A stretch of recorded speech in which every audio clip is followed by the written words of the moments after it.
Worst fantasy football performances of all time. Most of the time, fantasy football focuses on success. Who would be the top pick, who has the most potential off the waiver wire, which bench player has favorable matchup this week. However, failure has as much to do with outcomes in fantasy as success. Ask anyone who had David Johnson in their roster in 2019 and not Christian McCaffrey. Talk to anyone who watched helplessly as Deshaun Watson scored just 9.06 fantasy points in week 16 in their league's fantasy championship. Hey.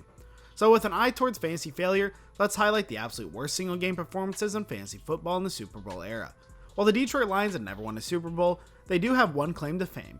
They served up the worst single game performance in fantasy football history, an honor they share with the New York Giants, Philadelphia Eagles, and Tennessee Titans. 6 days before Christmas in 1993, the Lions welcomed Steve Young, Jerry Rice, and the 49ers to Pontiac Silverdome. Today, that might sound like a blowout waiting to happen. But the Lions were actually in the middle of a pretty good season, with a record of 8-5 and on their way to the NFC Central title. Besides, in its previous 5 games, Detroit's defense had surrendered just 63 total points, an impressive 12.6 per game average. Sure, the 49ers were a game better at 9-4, but they had just lost to Atlanta while committing 4 turnovers. There was every reason to play the Lions' defensive special teams and fantasy against a 49ers team playing on the road for the second time in 2 weeks. Then the game started. San Francisco scored on its first drive, and on each of its drives in the first half, 3 of these scoring drives took less than 1 minute. The 49ers built a 31-10 half-time lead. The score is 45-10 by the end of the third, by which time San Francisco replaced Young under center with Steve Bono. Little changed. 49ers scored 10 more points in the fourth quarter with Bono at the helm for a 55-17 final score. The 49ers put up 565 yards of total offense on Detroit that day. They never punted. They never made a turnover. They never allowed a sack. That Lions D gave up a -12 fantasy performance for the week, tying the record of the Eagles defense had set in a 62-10 loss to the Giants in 1972. Why is -12 significant? Well, it is the absolute worst score a fantasy defense can achieve in ESPN standard scoring. It's a gold standard for absolute failure. The Mariana Trench of defeat, the number that breaks your shovel when you hit rock bottom. Fantasy defenses earn a maximum of 5 minus points for giving up 46 plus points, a maximum of -7 points for yielding 550 plus yards. Do both, while also failing to accrue any positive numbers via sacks, turnovers, and as the Lions did in week 16 of the 93 season, and a fantasy defense joins the exclusive -12 club. It'd be 18 years until we saw another -12. On Monday night in week 13 of the 2011 season, the Giants gave up 577 yards to the Saints and lost 49-24.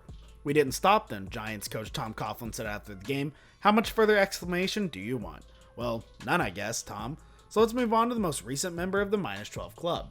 The fourth and final member, the 2013 Titans. The group was a classic Titans team, not good, not terrible. The defense was 14th in the league in yards allowed in 2013 and 16th in points allowed. Average, mediocre, middling. Whatever you want to call it. The Titans' week 14 opponent, Peyton Manning and the Denver Broncos, was very much not that. Manning was in the midst of a season that would go down as the greatest fantasy season in history for a quarterback until Patrick Mahomes in 2018. The Titans made sure not to stand in the way of history that day and made some of their own by posting a -12, giving up 51 points on 551 yards. For good measure, Tennessee even helped Broncos kicker Matt Prater set the NFL record for longest field goal with a 64-yard bomb before the half. Prater had 17 fantasy points that game, resulting in him outscoring the Titans' defensive fantasy all by himself by 29 points. The worst individual fantasy performance. When it comes to historically bad individual fantasy performances, the list starts or ends, depending on how you look at it, with Ryan Leaf. In week 3 of the 98 season, Leaf put up -9.7 fantasy points and a 23-7 road loss to the Kansas City Chiefs. His stat line, 1 of 15 passing for just 4 yards, no touchdowns, 2 interceptions, 3 lost fumbles, and only a single yard rushing on 4 attempts. Yeah, that's bad. Still consider exactly how hard it is to achieve a -974 fantasy points. A player has to play terribly, yet still manage to not get benched in order for him to keep piling up the negative points. It's nearly impossible for a running back, wide receiver, or tight end to achieve this depth of futility. A spot on the bench would be found for them long before 4 fumbles in a single game, let alone 5 or more. In fact, former Broncos running back kick returner Andre Hall is the only running back, wide receiver, or tight end in history to do worse than -4.1 fantasy points in a game. He posted a -4.7 in week 7 in 2008, thanks to fumbling twice and picking up negative yardage on the ground. At the time of Leaf's record-breaking performance, he was the Chargers franchise quarterback and was making just a 3rd start of his career. He had a long leash and, believe it or not, had actually won his first 2 starts, and shown some promise in doing so. There was good reason for him to struggle in week 3 too. The game was played in the rain at Arrowhead Stadium. Leaf had been in the hospital with the flu just days before kickoff. Despite all that, he completed his very first pass of the game. He did not complete any of his final 14, however. He had a long day today, Chiefs linebacker Anthony Davis said after the game. A rookie is a rookie, but he'll get better. Unfortunately, that prediction did not come to fruition. 4 Leaf passes were intercepted in his week 4 start, and the career of a player who many experts felt would be better than Manning spiraled from there. Oh, but the fantasy gods can be cruel to everyone, historic busts and Hall of Famers alike. While a few fantasy managers outside of the deepest leagues were starting Leaf in week 3 of 1998, Manning was still a popular fantasy quarterback in 2015. He had an ADP of number 29 overall, the QB4. He entered a week 10 home game against Kansas City, having thrown for over 280 yards in 3 consecutive games, while the Chiefs defense was allowing opponents to score 27.5 points per game on the road that season. Manning then proceeded to go 5 for 20 for 35 yards, no touchdowns, and 4 interceptions. He was mercifully benched in the third quarter for Brock Osweiler, but not before putting up a minus 6.6 fantasy points and single-handedly losing thousands of fantasy weeks. That minus 6.6 is the 5th worst single-game fantasy performance by any player in the past decade, behind only a minus 7 from Nathan Peterman in 2018, minus 6.8 from John Skelton in 2012, minus 6.7 from Sam Darnold last season in his infamous Ghost game, and a minus 6.7 performance from Todd Collins in 2010.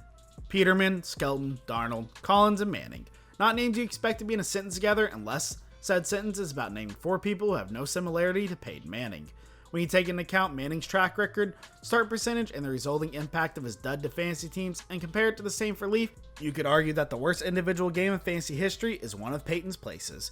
Similarly, while Hall's minus 4.7 game is the worst ever for a running back, wide receiver, or tight end, it's hard to imagine anyone having started him in fantasy, especially the pre-DFS age of 2008.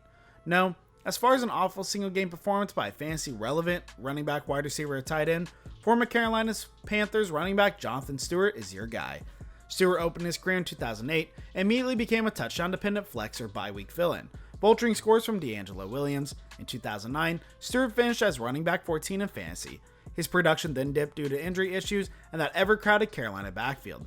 Still, thanks to that running back 14 potential year after year, he was always an intriguing fantasy play when he got touches. Flash forward to week 9 of the 2017 season, Stewart got 11 touches.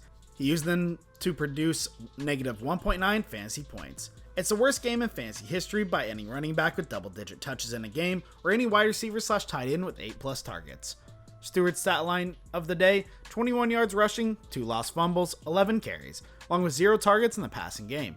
Somehow, Carolina actually beat the Falcons on the road despite Stewart's play, thanks to rookie Christian McCaffrey stepping up with what was then a career-high 66 rushing yards, and Cam Newton adding 86 of his own on the ground. Surely Coach Ron Rivera saw the error of his ways and turned the run game over to McCaffrey from then on. That's a no. 1 week later, Stewart got 17 carries compared to just 5 for McCaffrey. In fairness, the Panthers won again. McCaffrey's ascendance to fantasy royalty would wait until the 2018 season. That same 2017 Panthers team managed to produce another all-time worst fantasy performance later that season. In the Week 17 loss to the Falcons, despite being targeted 9 times, Greg Olsen finished with just 2 fantasy points, thanks to a single catch for 10 yards. No tight end with at least 8 targets in a game has had fewer points. What made it worse for Olsen's fantasy managers is that in his very next game, he put up 24.7 fantasy points on 11 targets. Unfortunately, that stellar outing came in the NFL playoffs, and thus helped just about nobody in fantasy football. The lesson, as always, the fantasy god hates us.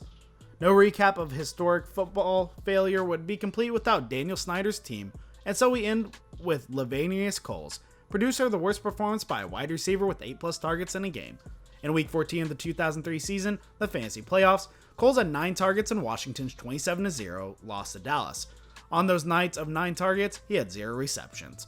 That's 0.0 fantasy points, of course. Sure, that's awful. However, for good measure, Washington also gave him a carry in that game. It was a carry that lost a yard, meaning Coles finished with minus 0.1 fantasy points. Yep, minus 0.1 points in the fantasy playoffs from a receiver who is that season's wide receiver 13. Not great.